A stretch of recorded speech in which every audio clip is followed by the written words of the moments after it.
ఓ భక్తులారా, నేను మీ వినాయక స్వామిని మాట్లాడుతున్నాను. సెప్టెంబర్ 7వ తారీఖున భూలోకానికి వస్తున్నాను. అందరూ నా కోసం మీరు చెయ్యవలసినది ఇదే.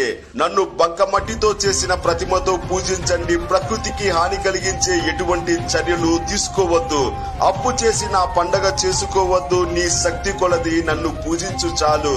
ఆ రోజున లేని వాళ్లకు, నోరు లేని మూగజీవాలకు పట్టినంత అన్నం పెట్టండి. అలాగే నా పండుగను అవ్వాతాతలతో, తల్లిదండ్రులతో, అన్నదమ్ములతో, అక్క చెల్లులతో, కుటుంబ సభ్యులతో, బంధుమిత్రులతో, తోటి వాళ్లతో కలిసి అరచెయ్యంత ప్రతిమ పెట్టి గంజి పెట్టినా నేను పరమానందంతో ఆ ఇంట కొలువు తీరుతాను. అలా కాకుండా అమ్మా నాన్నను, అన్నదమ్ములను, అక్క చెల్లులను, కుటుంబ సభ్యులను దూరం చేసి నన్ను దగ్గర చేసుకుని బంగారు విగ్రహం పెట్టి పరమాన్నం పెట్టినా నేను ఆ ఇంట కొలువు తీరను. ఆ పూజను స్వీకరించనని గుర్తించు మానవా.